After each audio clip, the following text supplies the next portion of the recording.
Welcome everyone to our session today on GLP-1s. Say hello in the chat and let us know how everything is going.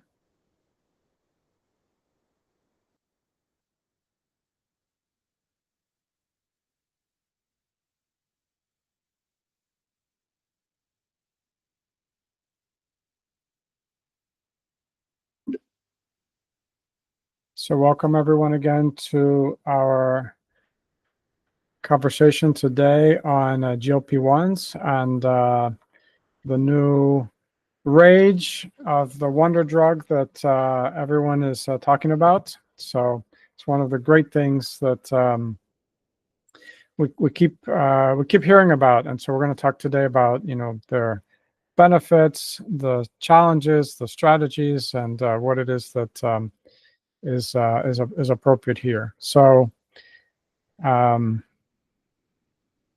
welcome.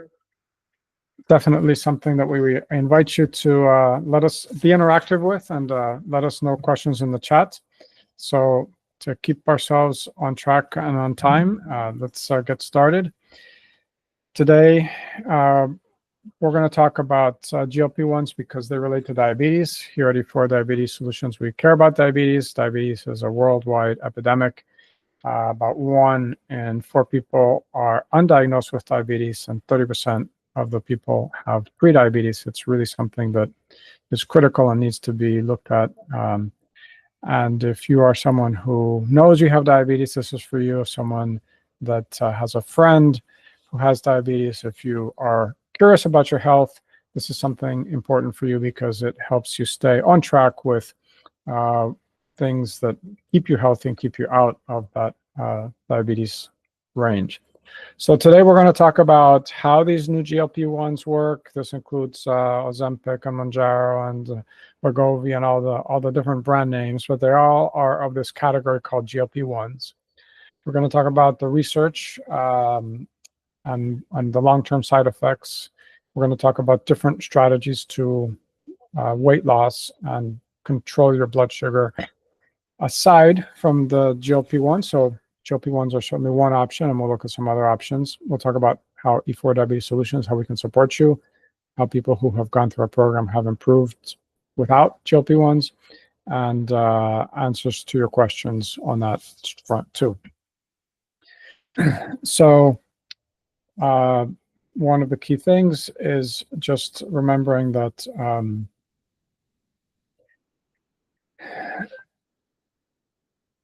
all information here is presented for your personal use, and you don't want to make any decisions based on what we say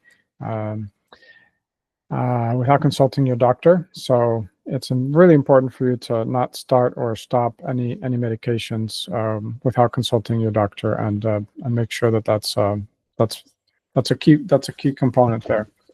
So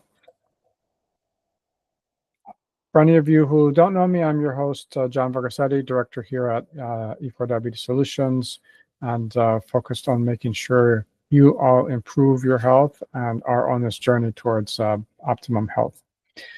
And we invite you to put your questions in the Q&A box, and we'll be taking the questions at the end. So just keep posting your questions, and we'll have time at the end to go through them and make sure you get answers to all your questions. So a little bit before we jump into the GLP-1s, you might wonder who we are, what authority we have to be talking about this. There seems to be a new person every day popping up on the internet talking about different topics. Some of them have experience and background. Other people just woke up this morning and thought they wanted to talk about it. And other people aren't even real people. They're AI robots talking about things that ChatGPT told them to talk about. So it's really harder and harder these days to understand who to trust. So a little bit about us, and you can decide whether you want to trust what we say, because you'll be hearing different opinions from different people, and in the end, you need to make the decision on what it is that you believe is the most appropriate for your own health. So E4 has been around now for about 10 years, and our vision is a world where everyone's naturally healthy, lives sustainably, we're all spiritually connected, and all beings are treated ethically. It's a vision for a world where we can all satisfy our basic needs, and we can focus on pursuing self-fulfillment. And it's based on 4 pillars, the pillars of health, ethics, sustainability, and spirituality. And all 4 of them form key components of our programs, of the strategies we use to make sure that we support you on your journey towards optimum health. And one of the essential questions we help you answer is being able to do what you want with your life. So if you're crippled with a disease, if you're tied to a machine because you're on dialysis, if you aren't able to go outside because you can't walk, it's not really an enjoyable life. So part of the question is thinking about what you want to do with your life. And for some people that can be sitting around painting. For other people it can be going out hiking, traveling, being with your grandkids, being with your kids, whatever it is that you want to do with your life. Our mission is helping you achieve those goals and have the health and ability to do that. So one of the areas that makes us unique is a personal approach. We focus on everyone being unique. We do a lot of lab tests. We do a lot of personalized programs so that every single person who works with us is a unique person. You're not part of this big machine. And it's possible to have this combination because we have a combination of high technology and also very, very caring group of people, doctors, dietitians, and experts who really help you achieve your goals and is part of this journey. We've been doing telehealth since 2015. We have some of the world's top experts as part of this whole journey. And part of our goal is to really support you on your journey. So let's dive a little deeper into today's topic, the GLP-1s, what it is that they're doing, how it is that they're going to be supporting you on this journey. And we are very pragmatic about different approaches. We're not anti-drugs. We're not pro-drugs. We are appropriate use of different techniques for different situations. So this set of medicines, which, like we mentioned before, includes Ozempic and Wegovy and Mounjaro, and there's about 10 different ones we'll cover. They all work on a similar mechanism, which helps regulate blood sugar, appetite, and digestion. And the first effect is that it reduces the appetite that someone might have. So whereas before you might go to a restaurant and you'd be salivating or super excited to eat the food and saying, wow, this is amazing, I want to eat this meal and I can't wait for dessert. For people who are taking these medicines, it interrupts that signal to the brain. So your brain really doesn't have that desire to have the food. So you might look at a delicious dessert and it just doesn't interest you, and you might think to yourself, I'm not so interested. I'll skip dessert. And it's because this medicine has interrupted your normal brain's desire for this sweet food, and essentially interrupted the pattern that says, I want it. So that's the first mechanism of action, is it reduces hunger of the brain. The second mechanism of action is it slows stomach emptying, which means that you feel full longer because your stomach doesn't finish digesting as early as it normally would. And we'll talk a little bit about some of the side effects of that, but from why it works and why it reduces weight and why it's been proven to be a medicine that achieves results, it's because it reduces the appetite. So since you don't eat as much, it empties the stomach slower, which means you feel fuller longer. The third mechanism is that it signals for releasing insulin. So we'll talk a little bit more about that ahead. But for people who have insulin, which is not everyone, some people have diabetes challenges because they don't have enough insulin, in which case taking the GLP-1 will not trigger this effect because there wouldn't be insulin to be released. But for the people who do have insulin to be released, then this signals your body to release more insulin, which more insulin will typically cause blood sugar to go lower.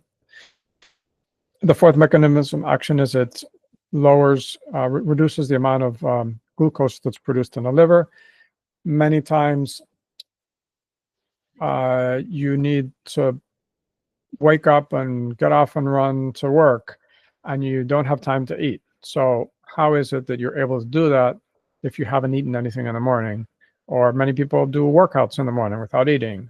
Many people go hungry for days. Maybe people do a water fast, and they're able to completely function for a week or 2 weeks or 3 weeks at a time with absolutely no food. So how does the body manage that, being able to operate without any food intake? It's because we have a backup store of energy, fast store of energy in the liver with glucose. And so when we don't have our daily intake of food, our body is very, very smart and very, very clever in how it works. And so it has it has its backup energy supply, which is the glucose, and then it produces it releases the glucose. So in other words, it's sort of like the liver has a backup tank of gas, and then the production of the release of that glucose into the body is based on the activities you need to do. And so if you need to go out and run away from a tiger, which is why it was created in our body, thousands of years ago, when that was part of what we did in the morning, is a tiger came to the camp and we need to run away. And that's why we're still here alive today, is because we had that capability.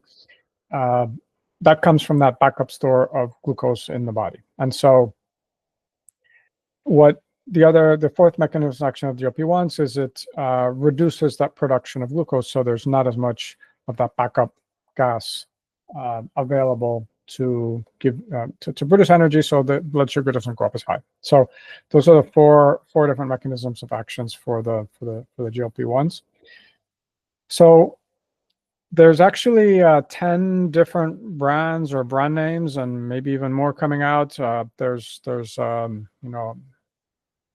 such a fanfare around these, and so many different pharmaceutical companies have discovered that this could be part of their offerings, that they're creating different variants, they're creating different versions, they're combining them with other drugs. And so one of the original ones was Ozempic.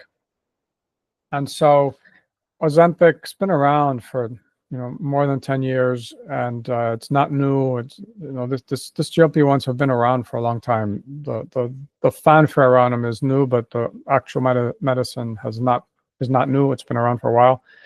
So Ozempic was originally created for people with type 2 diabetes, and it started to be used off-label for weight loss, and that's when it started to gain some media coverage and some fanfare, because it helped people with some weight loss, even though it was not originally designed for weight loss. It was originally designed for people with type 2 diabetes to reduce their blood sugar. But the way it really did it was through the appetite suppression, which meant people ate fewer carbs in their meals, which meant their blood sugar didn't go up as high. Wegovy is the new version of Ozempic that was just relabeled for weight loss. In other words, they took Ozempic and they just changed the name, called it Wegovy, and made some clinical trials to prove that it helped with weight loss. And different doses of that leads to different weight loss. So then there's some that are now combined drugs. So Mounjaro, it targets both the GLP-1 and GIP receptors. So it helps with a different mechanism of action in weight loss and in diabetes. Zepbound, another name. So they just changed the names on it for different purposes. So Mounjaro was officially labeled for diabetes. Then they changed the name and called it Zepbound for weight loss. Victoza has been around for even longer than the new ones. Mounjaro, Zepbound, Wegovy, those are all new names to old medicines. They've all been similar around for a while. They just give new names to make it sound fancy and new. Victoza has been around for a while. It is the way it's formulated is less effective for weight loss, but it also affects the GLP-1s similar to Ozempic. There's another one called Saxenda, and really same ingredient as Victoza, but it was, again, just a new name for the same drug, approved for weight loss. And the difference is it's a daily injection, whereas Victoza is a weekly injection. Ozempic is weekly, Wegovy is weekly, And see, different medicines have been on different times, different structures of taking it. Bayeta is one of the oldest, and that used to be a daily one, and it's now rarely used because essentially it's the same mechanism. It also targets GLP-1s, except that used to be required to be injected once or twice a day. And now, because the new ones like Ozempic only require an injection once a week, then you don't need to take that as much. So it was one of the original ones, but we just noted because that's been in some of the older research papers since it's been around the longest with some of the more detailed studies. Another one with Biodon, which was a weekly version of Byetta. It's less powerful than Ozempic, so it's less used right now. Trulicity has been similar in terms of being a weekly injection, but it doesn't affect the same GLP-1s. And then Adixolin, it's not as used in the US, but it's effective in some other companies. So anyway, as you can see, there's at least 10 different names for these drugs. The ones that most people are familiar with is Ozempic, because that's been around for at least 10 or 15 years, with type 2 diabetes, weekly injection as one of its goals.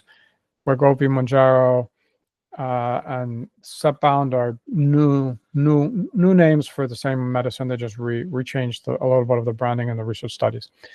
So the bottom line is, this whole big fanfare about the wonder drug is more marketing, PR, than something new and different. This has been around for 10 to 15 years. There's nothing really brand new about it. It's what's brand new about it is some actresses and actors decided to use it for weight loss, and then everyone started thinking it was a great thing.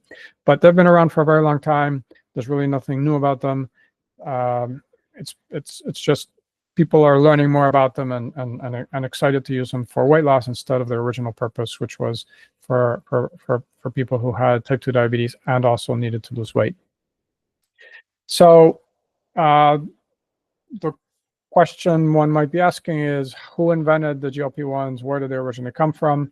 And one of the curious facts, and when I first heard this, I thought this was like one of these social media rumor stories that come up and people becomes an urban myth. But actually, it's not an urban myth. This medicine actually was first discovered from a lizard that's called the Gila monster. And this is what it looks like. And when it was first discovered, and amazing scientists to be looking at different venoms of different animals to see what happens. Somehow, someone discovered by having a small dose of this venom that it actually suppressed appetite. So that was kind of the original discovery, that when small amounts of this venom were given to lab animals, then they lost appetite, and then that's when the pharmaceutical companies got interested, and well, maybe we can make a chemical version of this. And initially, it was directly extracted from some of these. Then they essentially synthesized a synthetic form of that same protein found in the action of the Gila monster. So one of the philosophical questions we might want to ask ourselves is, when we use a drug that was originally a poison as a way to suppress appetite, then we might want to ask ourselves what can go wrong long-term with using that structure, right? So let's talk about the long-term side effects and the pros and cons of these different medicines. Like every pharmaceutical medicine has a pro and a con.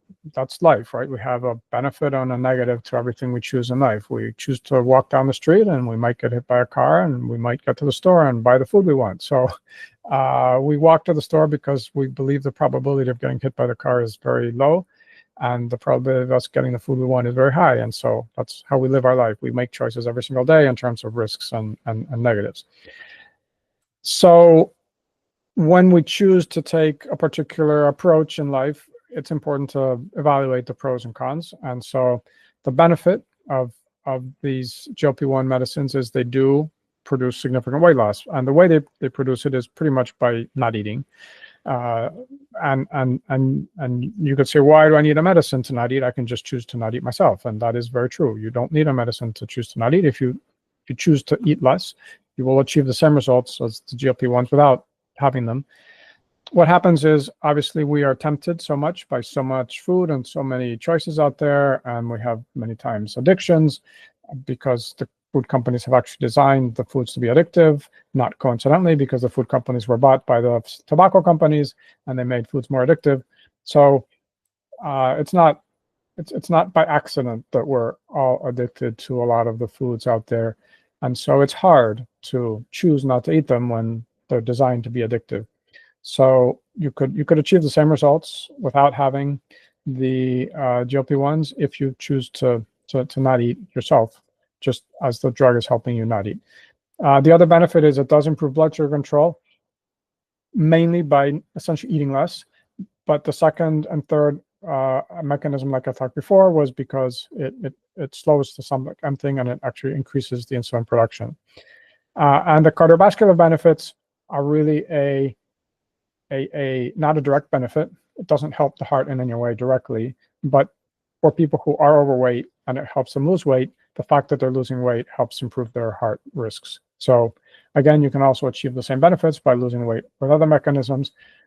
But if you need to use the GLP-1s because you can't lose weight any other way, having lost the weight does provide a benefit. And so that's why all the doctors are so excited about it, because they've been telling people go out and eat better and exercise, and many of their patients have had challenges doing it, and so they find this medicine that then helps them, and that's why they're so excited about it being able to help them lose the weight. The negatives of this medicine, though, is that the weight loss does not come from fat.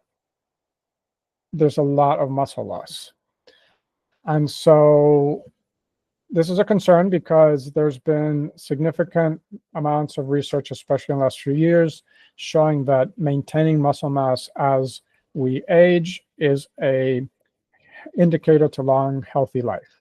And as we mentioned at the beginning of our presentation, our mission here at E4 is to help you live a long, healthy life. So if you're thin and in a wheelchair, maybe it's better than not being around, but it's not as good as being able to climb hills and go hiking. So it's super important to realize that by default, just taking the medicine by itself will cause muscle loss with the weight that is lost. And we will share with you in a little bit strategies to avoid muscle loss if you do choose to take this medicine. There are strategies you can do to avoid the muscle loss, and there are other strategies to achieve the same results without the medicine. But if you are already taking these, then you can focus on making sure you don't lose muscle by following some essentially weight training strategies.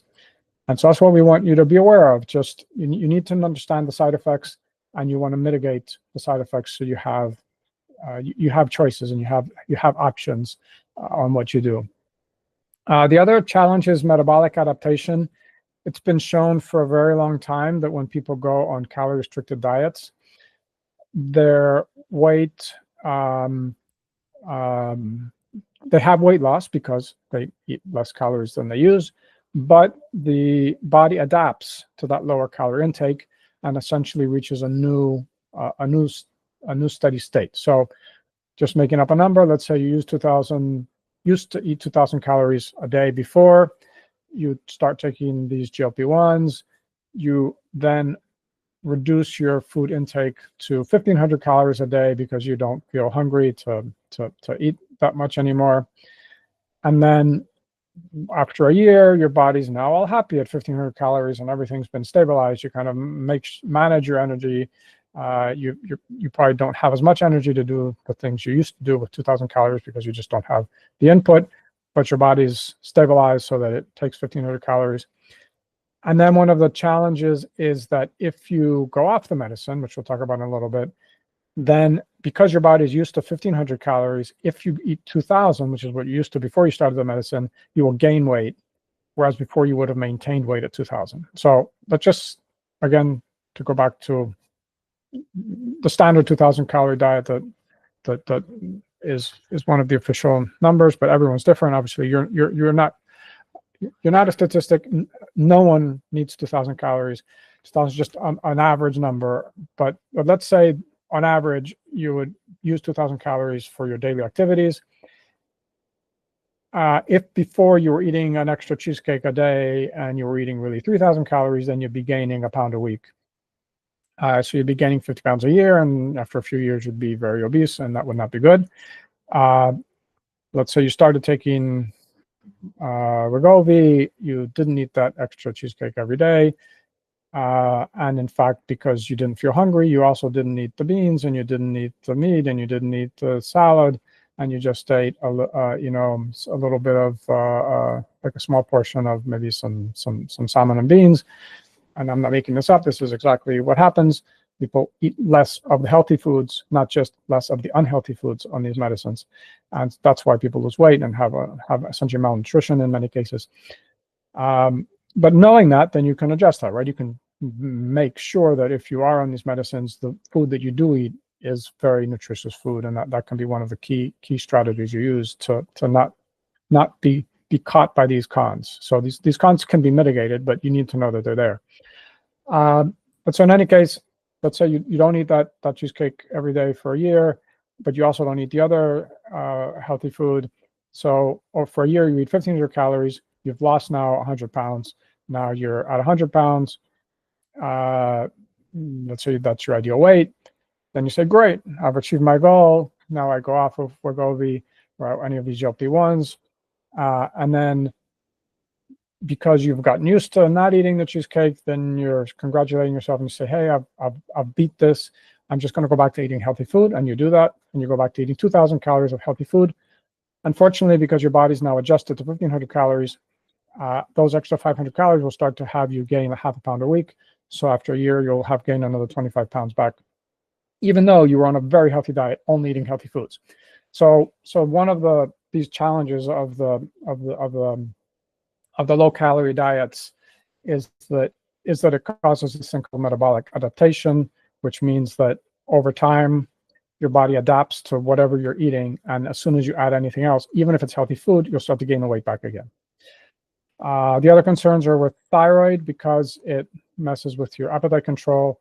It can have challenges with thyroid, and the other unknown, we don't know some of these long-term effects, is that it really has not been studied long-term, which I don't want to get on the soapbox of why pharmaceuticals don't do long-term studies. I'll leave it up to you to figure out why they might not be interested in doing long-term studies, but they don't have to. They're not required to do long-term studies. So as long as they prove that it's effective for the first few years, it's approved as a medicine, and the pharmaceutical companies are not required to do long-term studies. It's left up to the unfunded universities to choose to do long-term studies if they want to, or if they have the funding, which doesn't usually happen. So even though Ozempic's been around for more than 10 years, there is no 10-year long-term study on long-term effects of Ozempic, because the pharmaceutical companies have not chosen to create that study. So there's a lot of 2 or 3 year studies of Ozempic use for 1 or 2 years and great results, but there's no study of people using Ozempic for 10 years and then what happens from a controlled randomized type of study. That data has to be gathered by these bigger population studies, like the Nurses Health study, where they take 100,000 people, and by chance, some of them are taking some different medicines, and then they see what happens. But it's a much less effective way of finding out the long-term effects. So just like with many of the pharmaceuticals out there, we do not know the long-term negative effects. So that's one of the unknowns, is we don't know what we don't know in terms of the negative effects. What we do know is there are some effects, like we talked about the muscle loss. Because the stomach emptying is slower, there is negative effects with your gut, because our bodies were designed to operate a certain way, and then when drugs mess with the way they're designed to operate, bad things can happen. And so you were designed to digest your food in a certain amount of time, and you were designed to eliminate the food out of your body in a certain amount of time. So by forcing the food to stay in your stomach and your stomach to stay there longer, it can cause issues with essentially bowel obstruction, adverse effects in terms of the pancreatitis. I mean, I'm just reading here. You can read yourself. Higher baseline risk for gastrointestinal adverse effects, and they were not designed, not coincidentally, right? The trials were not designed to capture these effects, so that means that they don't fully measure. It just people being sick enough to report they really had a big problem with their stomach that gets reported as an adverse effect, but the studies weren't designed to capture if there was or wasn't a problem. So again, it's a little more of, it could be worse, but we don't know it because the studies weren't really made for that. The other challenge is that they can be misused by healthy people who might be a little overweight, and they think that this is a way to quickly reduce weight without going to the gym or without shifting their diet to a more healthy diet, and they end up essentially thin and malnourished, right? So the goal isn't just weight loss, the goal is healthy weight loss. If you lose weight by eating unhealthy food, you might lose the weight, but you don't gain the benefits of the weight loss and that doctors would typically expect, because you are not well nourished, and essentially you are thin fat. There's many people who are thin, but they actually have a high body fat composition, and that is a very negative risk factor for many different diseases. So now that we've talked about the different ways that these GLP-1 drugs work, we've talked about some potential side effects. I want to talk about other ways to control weight loss and blood sugar control without these medicines. And just to be super transparent in terms of our viewpoint and being partial to a particular philosophy, we believe that you can reverse diabetes, you can prevent prediabetes without any medicine, if done early enough. And if you are already taking medicine, you can significantly reduce your medicine by using the lifestyle approaches that we have developed at E4. So we are biased, and I'll be clear about our bias. We are biased that a lifestyle approach is better than drugs. So, but we want to be fair and objective, that the drugs have their place. If you've tried everything and nothing's worked, maybe you haven't tried E4, because everyone who goes through E4 works. But if you tried everything other than E4, and you only know about the GLP-1s, then certainly it might be better than continuing to gain weight and have a risk of a heart attack. We honor that choice, and we know that there's a lot of people who are needing to make that choice. But we want to share with you other options, and some of those options are to make sure to focus on nutrition, because even if you take the GLP-1s, even if you take Wegovy, even if you take Ozempic, even if you take any of these drugs, if you eat unhealthy food, even less of it, it's still an unhealthy lifestyle, which will not be long-term successful. So you might lose weight, but you will not have the nutrition you need. So if you're going to use the GLP-1 medicines, you need to eat super healthy food for the food that you do eat. And you need to make an even harder effort to eat healthy food, because you will have such little appetite. And for many people who aren't as excited about the taste of broccoli, you'll be even less excited about the taste of broccoli if you're taking a GLP-1. And so you're even much less likely to eat a salad on a GLP-1.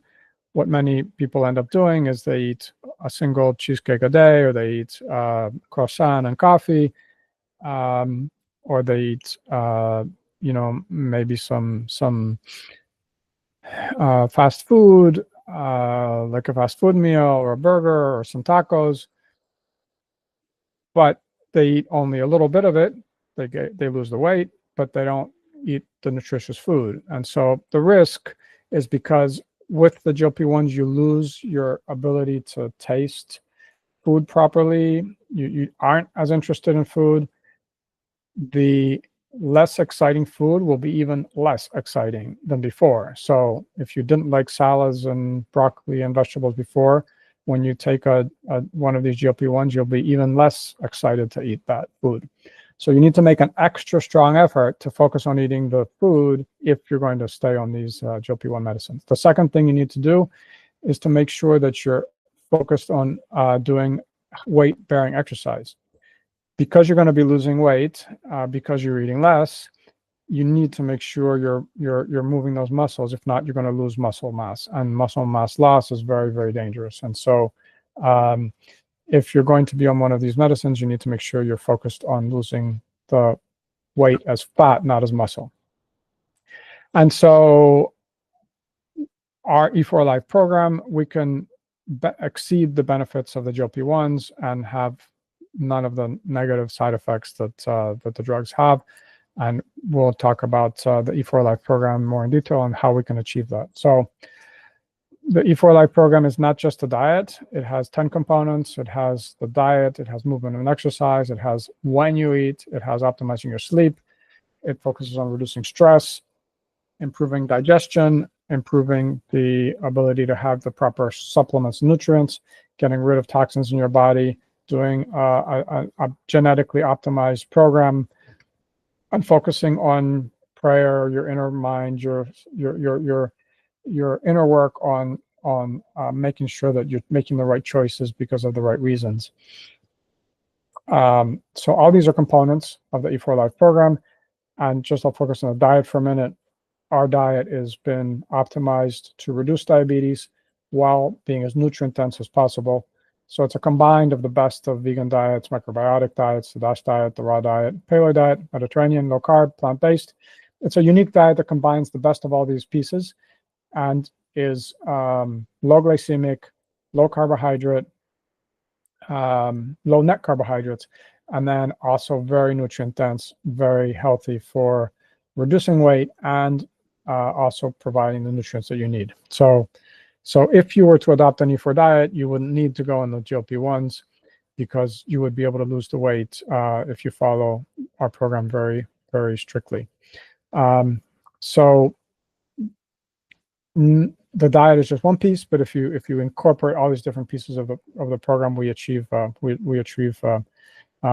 very good results. And so one of the key factors, if you're deciding between a lifestyle approach or between choosing a GLP-1 medication, you want to make sure to keep these points in mind. Not everyone responds to the GLP-1s in the same way. Just like with everything is unique and individualized. Some people have that appetite suppression, but their body does not respond, for example, to the insulin because they may not have as much insulin, so that activity doesn't really work. Some people might have a negative side effect to the slowing of the stomach emptying. So you just want to be careful, and you want to be very observant as to what happens with the side effects. The muscle loss is a key concern. So if you're going to be on these medicines, you absolutely must do weightlifting exercise. If not, it's going to be very, very, very, very risky for your health. So if you're taking these medicines, a gym membership where you actually are lifting weights every at least 3 times a week is pretty much required. And then one of the key challenges is that if you start taking these medicines, you need to be working with a professional group of health experts to help you get off of them without gaining the weight back and without negative side effects when you stop them. So many people start taking the medicines, but then just stop because they get to the weight goal that they want, or other people stop because they essentially get fed up of not liking food. I mean, for many people, food is a joy, and going out with people to eat dinner is really fun and part of enjoying part of life. And many people that are on these medicines stop having pleasure in food at all, and then they just get tired of not enjoying that part of life. So that's one of the so people stop because they just don't like being in that state of not enjoying food. Other people stop because they got the weight loss they wanted. But in both cases, you can really quickly regain the weight back if you're not very careful at the end of it. And I won't get too much into the cost of it, but certainly the E4 Alive program is much more affordable than these GLP-1 medicines. Unfortunately, our health system is paying for these medicines and not paying for the E4 program. So your out-of-pocket cost might be less for the GLP-1s if your insurance is covering these. But the total cost is actually fairly high compared to the benefit and the risks. So it's just something to keep in mind. If you are paying out of pocket, then it would certainly be something where we would invite you to consider saving money with the E4 program compared to paying for the GLP-1s, and then also getting bigger benefits in terms of the quality of life and your quality of your health. And it's something that is questionable whether it's sustainable for you to stay on these medicines for 20 or 30 years, whereas staying on a healthy lifestyle for 20 or 30 years is the goal for all of us, because we all want to stay healthy over time. And not on one of the slides, but related to this point about sustainability, is that while it may be useful to lose weight in your mid-life cycle, like if you're in your 50s, 60s, when you get to your 70s or 80s, one of the biggest challenges for many people is actually maintaining weight, because many times they get to be underweight. And so if you are underweight and you are on these medicines, you're at an even bigger risk of losing muscle and being malnourished. So you might be forced to discontinue these even if you don't want to, because you would be reaching a point where you can't lose the weight. And then you want to make sure that you maintain the weight in a healthy way. And that's where the E4 program is going to be supporting you throughout your entire lifespan to stay healthy past 100. That's our goal. Healthy centenarians is one of our goals. So key factors to consider is comparing the medicines versus our E4 Life program. If you're making that choice, and one of the purposes of this talk today is to invite you to consider that choice as a choice that you do have. There's not just one option, and it's not only drugs. It's not only just being alone and being frustrated of not being able to have all these options, all these ways to lose weight if you've tried everything, but you haven't tried both of these options. So if you've tried everything except for GLP-1 and E4, and you're considering trying the GLP-1s, the point of this presentation is to invite you to consider that there's really more than one choice to lose weight and stay healthy. And the E4 Life program has a long-term benefit in terms of not being dependent on any medicine. You are able to have a long-term sustainability of your life. And we personalize the program, so we make sure that it is proper for your particular case, and we personalize it to you. So let's talk about more details on how we can support you on our journey in our program here. So we focus on the root cause. So we're not focused just on suppressing your appetite. We're focused on making sure that you're eating well and eating healthy, and that if there's some underlying issues for why you're choosing to eat unhealthy, that we work with you on that journey. And it's not a journey that happens in a day. It can take months, it can take years for someone that has challenges with addiction to get off of the addictive foods. But it's a journey that we're here to support you for the long term. We look at not just weight loss, we look at nutrition. We want to make sure that you have every single nutrient in your body optimized. We do we organize lab tests. We do lab tests to identify what is it that you need, and then we help you reach those results with the long-term movement. And we have lots of good success stories of people who've been through the program and who've been able to lose weight and achieve a healthier life in many different ways. So it's not just the weight loss. The goal is having a higher quality of life, and that's what we really focus on in terms of long-term success. So it starts with reducing the insulin resistance, addressing the root cause, focusing on the whole body, achieving the results, and unique personalized supports, and personalized health, so you can really transform your life into, like it's showing in the picture, a butterfly that can fly around and really enjoy life. That's part of our goal. Here is some statistics from programs we've run in the past, where 67% of the people got to the point of reducing diabetes, reversing diabetes, which means getting their A1C from above 6.4 to below 6.4. And that's a much greater percentage than people who've used Ozempic. So people who've used Ozempic have not achieved this level of results. And I'm certainly looking forward to the time when we can run a clinical trial study of thousands of people and really demonstrate to the medical community at large that we can achieve better results than many of the medicines. So we're working on some grants to see if we can get funding for that. But in the meantime, if you want to be one of the people who are early to the early birds to this whole approach, you can get these results immediately by joining the E4 Life program. And one of the key criteria that people with diabetes want to achieve, and the doctors really are adamant about, is that everyone get below 7.0.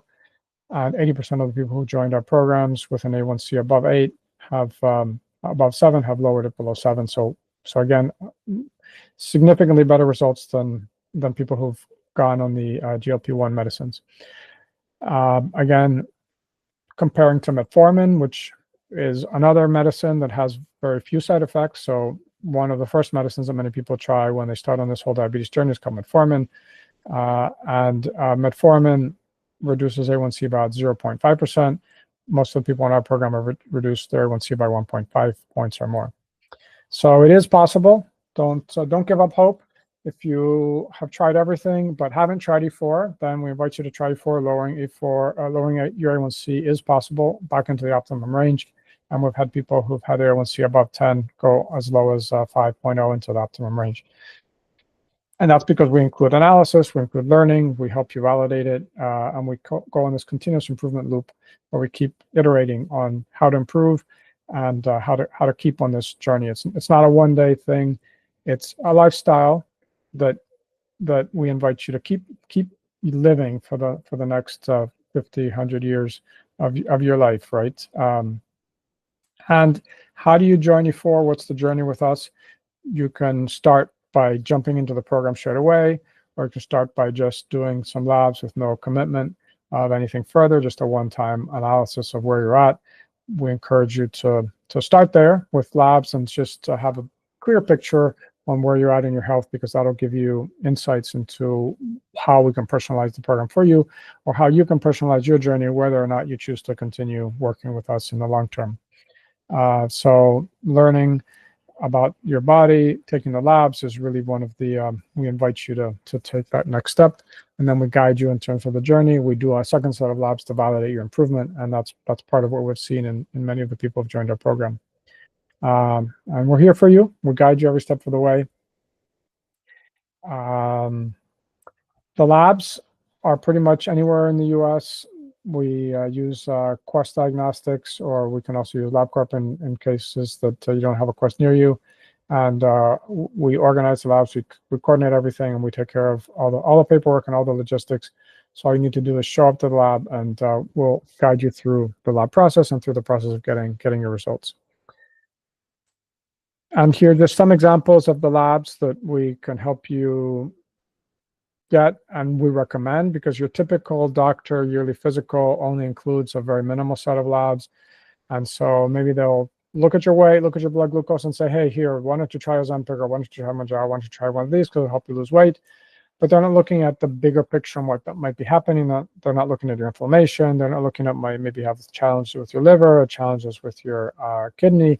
And so at a minimum, we would suggest that you do a regular monitoring, like it's shown here, every year. That's a much more comprehensive set of information.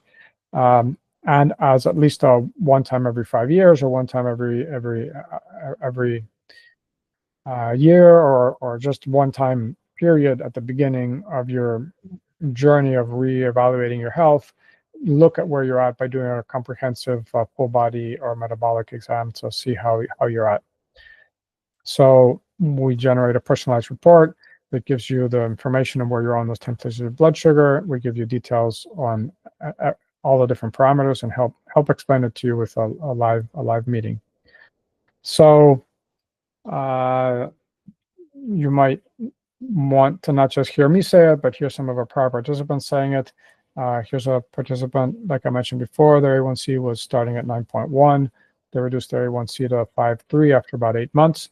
So it does take some time. It's not overnight, but it definitely can achieve amazing results. And she was one of the people who didn't have as high insulin production, so she would not have responded well to a GLP-1 in many ways because it would not have caused insulin increased production. And she was also on some other medicines before she joined U4. She was on glipizide, and again, glipizide is not a long-term solution. It pretty much is like beating a dead horse. It tries to push the pancreas into producing more insulin, even though it doesn't have any to produce, and it can cause even longer-term damage. And we have a whole separate webinar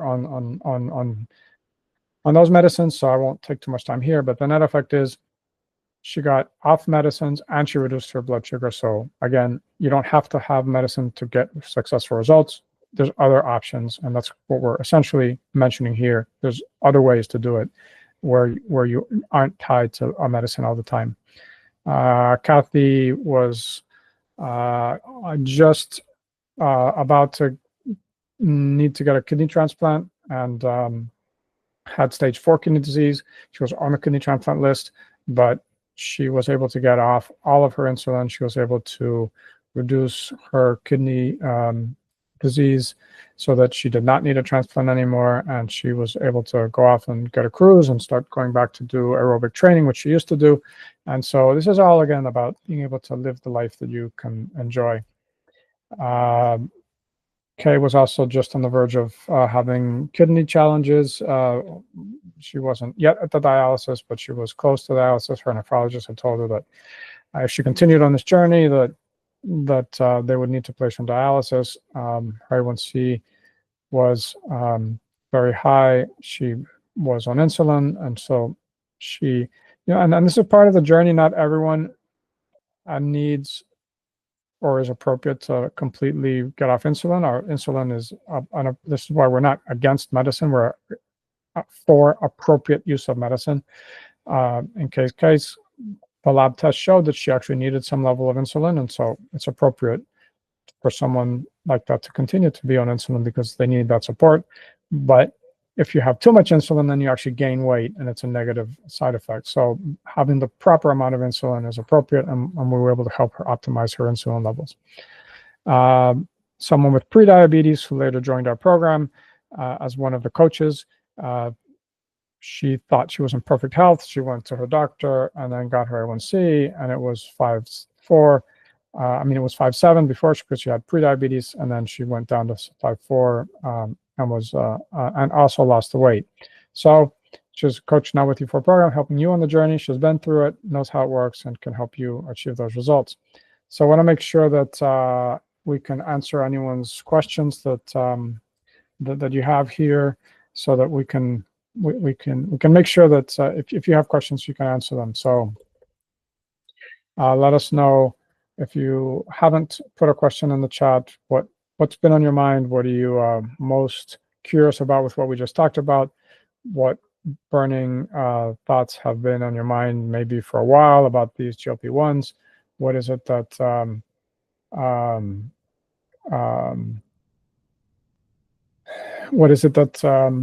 you want to do? So give me a minute. Let me just see what questions we have here.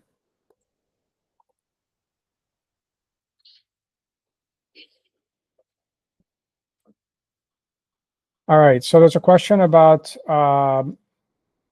this whole thing about the Gila monster. So let's go back to that slide. many people think it's just a scare tactic, like, oh, it's coming from a venom, but many things that have come from that originally were discovered based on something that was bad has been something that turned out to be good. So let me just go back for a minute to this to this aspect of the whole Gila monster and the GLP-1s. So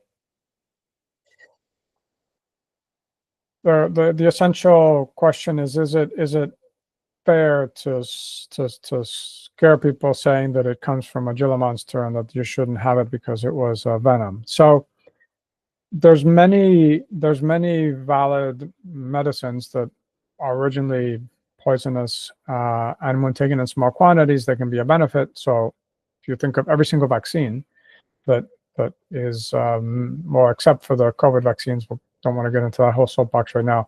But up until COVID, every single vaccine was essentially either a weakened form of the original virus. So the virus was bad, and the lab took a piece of the virus and then gave it to people as a vaccine, saying it was a good thing. And obviously, where it came from was bad because it was a vaccine. I mean, it was a virus. So up until COVID, every single vaccine came from the original virus that caused the sickness. So you would say, well, something caused a sickness, and now I'm going to inject or ingest something that causes a sickness. Isn't that bad? And you would argue, well, no, it's not bad because I am building immunity to it by injecting a little bit of this, a small amount of this virus into my body. It's going to give my body time to adapt and to fight to the virus. So that is true and a valid point, right? So in other words, if for some reason diabetes was a virus, and for some reason the this Gila monster poison helped with combating the virus, and we ate a tiny bit of the poison, and that would help us build immunity, and then that would be it. We'd just give it as a one-time injection. Then it would make sense that yes, we take a little tiny piece of something that's bad for us, we inject it into our body, and that tiny piece of something that's bad for us is actually good for us because it helps our body build immunity against it in the future.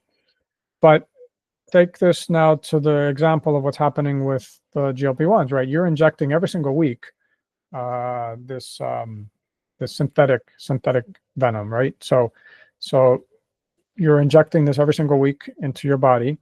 And so just imagine taking a flu vaccine every single week. You're injecting a little tiny piece of something that's bad in your body every single week for the purpose of your body, when you have a vaccine, you do it once to help your body build immunity. But now suppose you do it every single week, it's not going to help your body build immunity. It's just going to weaken your body over time because your body has to fight every single week what you're injecting into your body. So the same thing with this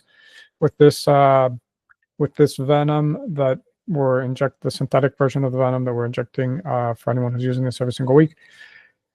You're essentially giving yourself every single week a little bit of this poison, which causes a reaction in your body to have you lose appetite, because I don't know how exactly why the body responds to this poison with loss of appetite, but maybe it's because you need to be focused on running away from this venomous lizard, right?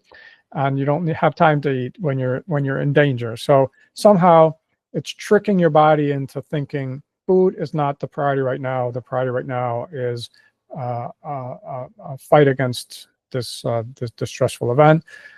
And so while it's useful to do it once to build immunity, if you're doing it every single week for years, you are causing a strain on your body because you're giving your body something that it was not designed to have on a regular basis, and you're giving it on a regular basis to just keep yourself in this appetite suppression. So it's a unnatural appetite suppressant, which can cause long-term risks, and you need to make the decision on, is it worth it to take this appetite suppressant so that I have better control of not eating the things that I know I shouldn't eat, and take the risk that I'm putting a little bit of this poison in my body every week, because that risk is lower than the risk of me continuing to eat all this bad stuff and getting a heart attack. That's a valid trade-off. I mean, like I said, sometimes we cross a busy street every day to buy some food, and we believe that the risk to getting hit by a car is much less than the food we're going to get, and we need the food. So we're all adults. We take informed risks and choices, and this is part of this whole conversation, is for you to be aware of the choices you're making and make those choices with an educated mind, right? I'm not saying it's bad to take the GLP-1. I'm just saying you need to make that informed risk of the trade-offs, right? So you need to be able to decide, are these pros of the weight loss more important than the risks? And I'm going to take it, but I'm going to go to the gym every week, every single day, and I want to make sure that what I do eat is a salad, and so that way that I'm going to make sure that not only do I lose weight, but I also make sure that the food that I do eat is healthy. That's an even better choice, right? So that's another choice you can make. It's taking a risk, but you're mitigating the risk by doing the things that you know are risky, and like you're crossing that street when it's green and not in the middle of a rush hour traffic while it's red in front of all the cars. So you're being cautious about how you take that risk. And even better, we would propose, is just eat healthy without the drug, and that's what the E4 program will support you on that journey. So we want to make sure you have informed consent, informed knowledge for making the proper choices. And if for whatever reason the situation in your current life is that you don't have the time to make health a priority, you don't have time to join the E4 program and adjust your lifestyle to a healthier lifestyle, and your priority is just make sure I don't gain weight because I'm already obese, and if I continue to gain weight, I'm going to have an even higher risk. We understand that can be a choice. That's a valid choice. But just be aware of the risks and make sure you do whatever you can to mitigate the risks. If you do take these medicines, make sure to eat nutritious food and make sure to go to the gym every day to lift weights, and then you'll minimize the risks of taking them. And we would propose even better, join us here on the E4 program, and then you can achieve even better results, not just for your weight, but for your overall mental health, for your cognition, for your digestion, for removing the toxins, and for actually living a joyful, healthy life. Just because you take the GLP-1s won't necessarily shift your life to a joyful, healthy lifestyle. And if you choose to shift your life to a healthy, joyful lifestyle, we invite you that's the opportunity for you to truly enjoy and enjoy your life more. So we're a little bit over time. I want to honor everyone's time, and we'll be having more of these. You can send us questions via email. The link's in the description where you can sign up to have a conversation with me to learn a little bit more about the program, and I can learn a little about you and how your situation is. Again, we are 100% personalized and customized to your particular situation. Nothing we do is cookie cutter, and so it's all about learning about you. And even if you're considering taking these or already are taking them, we can talk about how we can support you on the journey to make sure you continue to lose weight and stay in a healthy approach. So thanks again for joining, and we look forward to working with each of you on this journey towards better health, and look forward to having future sessions like these for educating everyone with our nuanced approach. Again, we're not about just sound bites. We're all about going in depth with details and scientific evidence to support everything that we do, and personalized journeys for you. So thanks again, and we'll see everyone soon.